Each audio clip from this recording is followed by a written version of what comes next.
Now, usually what I do about this time is I have a rant that I go on, but I'm going to spend this opportunity here to spotlight someone. There's a animator or artist. There's a content creator by the name of Joshua Leonard. Joshua Leonard was born to a military family in Miami, youngest of 3 boys, lived everywhere from Alaska to DC before finally settling to Mississippi. The reason why we're focusing on Joshua is because Joshua is getting ready to embark on an animated series called Team Supreme. It is currently in development with ambitions to be picked up by Netflix, and it's about a crime-fighting group of special needs kids whose disabilities doubles as superpowers. Just a few members of the roster, we have Zeke, who is an autistic young African-American male with elite memory intellect and a mind that can see everything. Lee is a witty Asian American girl who, while born blind, has a super sense of smell and other enhanced senses thanks to her cross-modial neuroplastic disorder. Sweet Pea, who is Zeke's little sister, has sickle cell disease, but also a melting hearts superpower that allows her to manipulate minds to make any adult or child more loving, understanding, and humble. They are part of Team Supreme, an animated series about a crime-fighting group of special needs kids whose disabilities double as superpowers, currently in development with producers Lena Waithe and Jason Weaver. I really hope this series gets picked up. It should be amazing. It's really going to spotlight and bring new awareness to other disorders and diseases and just everything that the show's involved in. Shout out to this blurred here, Joshua Leonard. We here at DYSG, sir, cannot wait to see your finished product, and we will be a fan and following from this point going forward. Shout out to you. Ladies and gentlemen, blurreds and nerds, freaks and geeks, live from DYSG Studios. This is Do You Speak Geek, episode 51.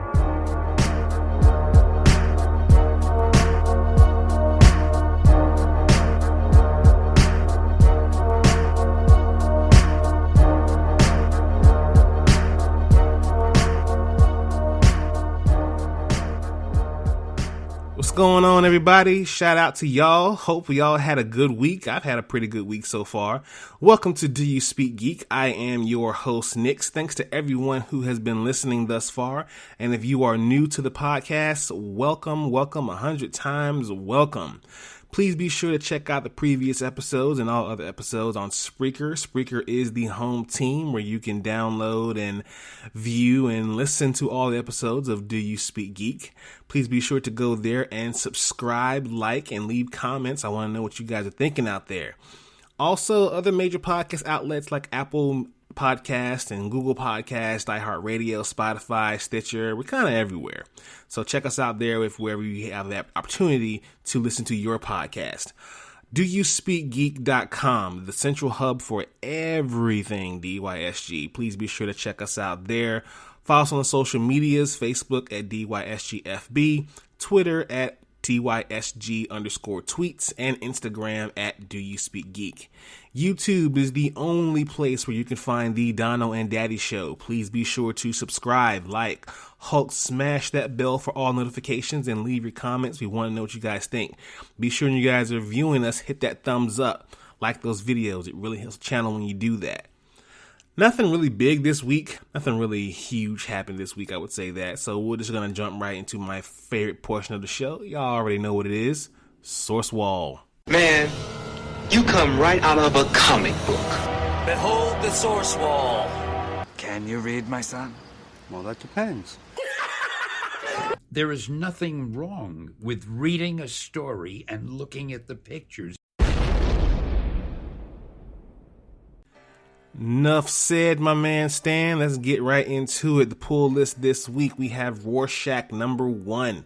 It's been 35 years since Ozymandias dropped a giant interdimensional squid on New York City, killing thousands and destroying the public's trust in heroes once and for all.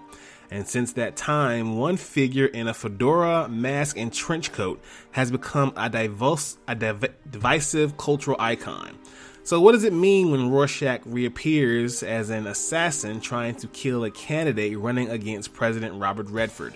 Who is the man behind the mask? And why is he acting this way? It's up to one detective to uncover the true identity of this would-be killer, and it will take him into a web of conspiracies involving alien invasions, disgraced do-gooders, mystic visions, and yes, comic books. This was the pick of the week, so be sure to check this one out when you get a chance. You will not be disappointed. Commanders in Crisis #1. The last survivors of the multiverse live among us under new superheroic identities. 5 survivors of doomed worlds, taking a second chance to ensure our lives live on. A new twist on strange superhero comics with a bleeding edge eye on the modern moment. Commanders in Crisis follows in the footsteps of Doom Patrol and Thunderbolts as 5 unexpected heroes come together to solve a murder mystery unlike any other. The victim? Compassion itself. This is Ideacide. Pretty good book, I will say. Can't wait to see what it spins out into in the next coming issue, so be on the lookout for that one. New Mutants 13. It is the chapter 7 of X Swords. I haven't really covered X Swords here because from the jump it seemed like a very exhausting title and very exhausting event, but this one kind of helps out a little bit. Diligence, Discipline, a Sword of Itself. So be sure to check this one out. And we have We Live #1. The year is 2084 and the world has changed. Racked by calamities and crawling with monsters, the last remaining humans face a dangerous existence. And now, the Earth has been sent a message from the deepest reaches of space. A dark countdown to the extinction of all humanity. But there is hope. 5,000 children will be rescued by these mysterious message senders. This is the journey of Hototo, one of the lucky 5,000, but only if his teenage sister, Talia, can safely deliver him to the nearest beacon before time runs out. Gotta save the world, save this kid. So we got some Source Wall news. Dragon Ball Super will come with a new arc after Moro ends. Now, I don't cover a lot of manga here, but I definitely want to make sure I cover this story. Dragon Ball Super has kept fans guessing for the past 2 years, and the anime series abruptly ended when the manga kept pushing forward with a new arc. That arc has been the Galactic Patrol prisoner and introduced the villain Moro, and made some pretty significant advancements in the Dragon Ball universe, significant enough that fans have been wondering if this Moro arc is the end of Dragon Ball Super as we know it. Well, we know now it's not going to be the case. From V-Jump editor Victory Uchida, we got a nice bullet point list, and be sure to check that out on Twitter when you get a chance, of what's going on in Dragon Ball Super. And it seems that the Moro arc is indeed getting ready to end, and a brand new arc is going to be ready to launch. In fact, Uchida, it seems the Dragon Ball Super team should be meeting some point this week in order to finalize the details of the manga's next arc. There are no details about how big in scope or long the arc will be, but at least we know that Dragon Ball Super will be continuing. I can't wait to see what they're going to do. I've been reading, I guess, Cliff Notes versions, if you want to call it that, of the manga and seeing what's going on with Moro. He seems to be a pretty BA character, so we're going to keep an eye out for that, and let's see what they have coming up next. Hopefully we can get some animated series going on here, folks. We need to see some Kamehameha waves, some big bangs. We need to see all that going on the big screen, or maybe even the small screen, whatever the case may be, but let's just see what we got coming up soon. Now, this one was a pretty big story. Let's just get to it. So, DC announces the Future State event. Now, in January and February of next year, the current DC Comics lineup will take a pause, and we will get a vision of new heroes, new villains, and a new status quo that will define the new DC Comics multiverse. DC Future Slate will be offering some pretty intriguing new concepts, along with some pretty eye-catching visuals, courtesy of some very talented creative teams. Now, if you all know, this is nothing more than them moving forward with 5G anyway. So, I said I want to see it. I guess we're going to see it. It spotlights the world's greatest heroes in fresh new roles with all new characters taking up their iconic mantles. DC Future State features an incredible array of creative talent, combining award-winning writers and artists with new voices from the worlds of TV, movies, and animation. In March 2021, the regular DC lineup will resume, continuing existing storylines from 2020 and introducing new arcs for the year. In Future State, the multiverse has been saved from the brink of destruction, but the triumph of DC's heroes has shaken loose the very fabric of space and time. The final chapter of Dark Knight's Death Metal, which goes on sale January 5th, brings new life to DC's multiverse, kicking off this glimpse into new unwritten worlds of DC's future. Many titles will be tackled in this. We have Batman, Superman, The League, Wonder Woman. We're even going to get Nubia. Yo, right? A Nubia book. It's about time. A Nubia book. Can't wait to see that. DC Future State should be pretty dope. They're going to pick up right after the 2-month event in March with the continuing arcs of what's going to end at the end of this year. So for the first 2 months of next year, we get some fresh new stories. Hopefully they're not dumb and they're exciting and they keep us interested. And hopefully we get this world maybe even introduced into canon. We'll see what happens. We're going to take a quick commercial break. Take a little pause for the cause, and we'll be right back with more DYSG. Welcome back, everybody. Let's jump into Watch This. Watch this, y'all. Thunder! Thunder! Thunder! Lannister always pays his debts. Whoa, dude. I am the villain of the story. All right, people, watch this news. Monster Hunter movie trailer has been revealed. This trailer was dope. The first official trailer for the upcoming Monster Hunter film starring Mila Jovovich and Tony Jaa has been released. The movie, directed by Paul W.S. Anderson, is set to be released on December 30th and adapts the popular Capcom video game franchise to the big screen. The trailer specifically shows off how Captain Artemis and her team of soldiers are transported to the monster-filled world of, well, Monster Hunter.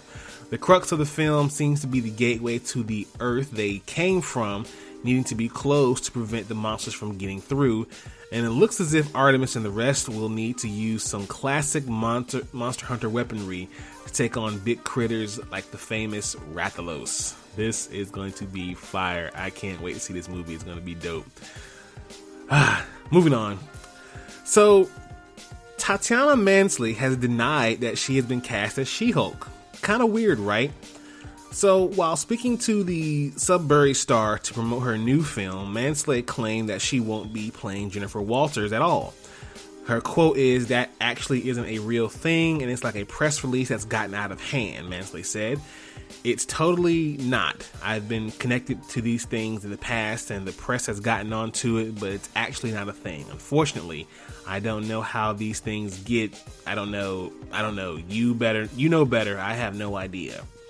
Now, the original She-Hulk casting report came from Variety. Now, this is an outlet that's not in the habit of getting things wrong. Additionally, Mark Ruffalo and She-Hulk showrunner Jessica Gao both responded to Variety's story with congratulatory messages. Ruffalo may be out of the loop, but Gao should know who's starting her show, right? But, again, it's not uncommon for Marvel Studios actors to downplay reports about whom they're playing. I mean, we all know Paul Rudd and Brie Larson both denied their roles until an official press release came from Marvel. That said, the original report was not like a press release, so we'll see what happens there. I mean, hopefully she will eventually take that role. I hope she does, because she's an incredible actress, but we'll see what happens. Michael B. Jordan, yes, is going to produce the Static Shock film for DC Universe. Yes, I cannot wait. Oh, man. So Black Panther star Michael B. Jordan is set to produce the film alongside Reginald Hutting. Quote, "I'm proud to be part of building a new universe centered around black superheroes. Our community deserves that," Jordan told The Hollywood Reporter. Outlier Society is committed to bringing life to diverse comic book content across all platforms, and we are excited to partner with Reggie and Warner Brothers on this initial step. The Hollywood Reporter seemingly suggests the Static Shock film could be the center of a new cinematic universe produced by Jordan and his Outlier Society banner. Outlier will be in the creative center of Static Feature, and for Jordan, a comic book fan himself, this is an opportunity for not only some world building, but to be directly involved in franchise building. Should be the first movie to spark a hit multi-platform franchise that could be born. Hopefully this kicks off the Milestone universe, and people, this is the stuff of dreams right here. This is the stuff that Blurds dream about happening, and with Michael B. Jordan putting his name behind the kickoff for this thing, it's a pretty big deal, and we can't wait to see what happens with this. Let's get into Thumb Life. Peace, love, and video games! That sound like Donkey Kong.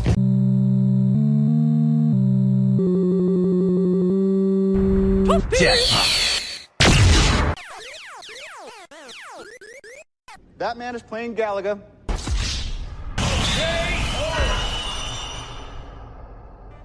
Alright gamers, let's talk about DLC and next-gen versions of Marvel's Avengers getting delayed. Square Enix and Crystal Dynamics have delayed the next major updates for Marvel's Avengers, pushing the next-gen versions into next year, and additionally delaying the game's DLC characters Kate Bishop. We were supposed to see that at some time at the end of this month here in October, but it seems like we're going to have to wait a little while longer. However, studio head Scott Amos apologized for the slight delay to the Kate Bishop DLC, but explained that it is due to ensuring new content is given the time for extensive internal testing. Quote, with this in mind, we have decided to push Kate Bishop's operation launch back a bit out of October, but no new date has been given for the new character's debut. While the next-gen versions with optimized upgrades won't arrive for a while, Amos does note that playing the current gen versions on PS5 and Xbox Series consoles will benefit from improved frame rates and faster loading times. These are issues that Avengers on current gen people are suffering from, like myself, so there should be some notable benefit. In addition to the delays, Amos also apologized for the troubles Avengers had been suffering for months. Marvel's Avengers fans have been dealing with a lot of turbulence, and we recognize that a number of issues detracted you from enjoying the game. And he's right. I mean, it has its issues. As a thank you to players who have suffered through that launch, Crystal Dynamics is giving all players 1,500 credits, 7,000 units, 250 upgrade modules, 20 DNA keys, those DNA keys come in handy, and a Sarah Garza inspired nameplate. These rewards will be added to your account if you log in between October 22nd and November 5th. I'm looking forward to that. Can't wait to get my hands on that content. Thank you, Crystal Dynamics and Square Enix, and we're just looking forward to the DLC and the next gen launches. Speaking of next gen launches, Xbox Series X and S have their launch lineups. It seems they have a very, very extensive list here with Xbox exclusives and third-party multi-platform offerings. The full list is revealed at Microsoft and denounced what games will support smart delivery, the process by which Xbox players can play the platform-specific versions of each game, even if they play across platforms, as well as what games will be available for the Xbox Games Pass. Now, here's a few to mention here. Assassin's Creed Valhalla, Borderlands 3, Cuisine Royale, Dead by Daylight, that's a Xbox Pass and Smart Delivery, special edition of Devil May Cry 5, Evergreat, The Falconer, Forza Horizon 4, Gears 5, Gears Tactics, Grounded, Manifold Garden, NBA 2K21, Observer, System Redo, Planet Coaster, and Sea of Thieves. Check out that full list at Microsoft.com. Let's speak technical for a moment. Technically speaking, Your technological advancements 1.21 gigawatts! Have you tried turning it off and on again? Now, technically speaking, there was a iPhone event this past week, and I'm not gonna rub salt into the. Yeah, I am. First of all, before I even get into the news, Apple, come to the table for a second. How are you gonna sell a phone without a charger? Never mind the earbuds, but how you gonna sell a phone without a charger? Samsung would never. LG would never. But I guess you sheep out there are gonna keep buying the iPhone anyway. Moving on. iPhone event 2020, all the news that was announced. Now, the Apple HomePod Mini, it's a pretty dope little machine here. You'll find one driver, 2 passive radiators, and an acoustic waveguide on the bottom. Powering the whole thing is Apple's S5 processor, which is the same chip that was recently announced in the Apple Watch SE. The HomePod uses a processor to dynamically tune itself using computational audio. Using the feature, the HomePod Mini will adjust how loud it is, its dynamic range, and more by measuring how it sounds in your room at 180 times a second. Pretty dope little device there. I think it was retailed at around $299, but I have to check that again. The iPhone 12 mini and the iPhone 12. Now, if you loved iPhone 4 like I did, you're going to love the iPhone 12. The 12 harkens back to the iPhone's straight-edged and squared-off design that's not only nostalgic, but it also helps shrink the size of the iPhone 12. Now, according to Apple, the iPhone 12 is 11% thinner, 15% smaller, and 16% lighter. The new iPhone 12 also comes rocking the Super Retina XDR display, Apple's custom OLED display, which we originally saw on the 11 Pro. The screen seems to bring a lot of improvements, mid-range handset including up to 12 nits of brightness, plus Dolby Vision, HLG, and HDR10 support. The screen is also made up of a new ceramic shield glass that claims to be the strongest smartphone screen ever, with a 4% better drop rate performance. As for cameras, the 12 features the same 12 megapixel wide angle and ultra wide cameras as last year's model, but Apple has improved the lens on the main wide angle camera with a new 7-element lens that will apparently drive a 27% improvement in low light shooting. Apple has also introduced Smart HDR3 as well as night mode selfies and time lapses. Last thing, Apple has introduced the magnets to the 12 wireless charging technology and rechristened its MagSafe. It's a whole new line of MagSafe accessories, including magnetically attachable batteries, wireless chargers, and even battery wallets. This is a game changer here. Hopefully this is going to stick around for a while with iPhone. Now, the iPhone 12 Pro and 12 Pro Max. Now, both models feature the Super Retina XDR displays with a 6.1-inch screen on the Pro and a 6.7 on the Pro Max. Eternally, both iPhones are powered by Apple's new A14 Bionic processor. Pretty powerful thing. The iPhone 12 Pro series is getting Apple's first optical zoom lens, and you'll be able to zoom up to 4 times optically on the iPhone 12 Pro. 12 Pro Max is getting a few camera features over its smaller brother with a 65 mini megapixel equivalent focal telephoto lens up to a 5 times optical zoom, plus the wide angle camera features a 47% large sensor with optical image stabilization. What's more is that you're going to be able to shoot in RAW on the Apple Pro with Apple Pro RAW software. There are also new capabilities to shoot multi-frame rate, on small HDR and shoot movies in either 10-bit HDR or Dolby Vision HDR. The iPhone 12 Pro will stay at a starting price of $999, while the double standard storage, 12 GB, and the Pro Max will come in at $1099. Not $10. You know what I mean. All of these are expected to drop around November 6th and November 13th release dates, same day as the Xbox Series X and S. So it looks like Apple and Microsoft are once again going to go head to head on some stuff. Can't wait to see what happens there. But again, no charger? Really? I don't know. But what I do know is I'm about to roll out. Thank you all for listening. Thank you so much for listening. Please, please, please follow the content, subscribe to the content, listen to the content. Let me know what you think about the content. Please please visit our website at doyouspeakgeek.com. Follow our social medias, Facebook, Twitter, and Instagram. Check out the YouTube channel. As always, live to play to win to live. I speak geek. Do you speak geek?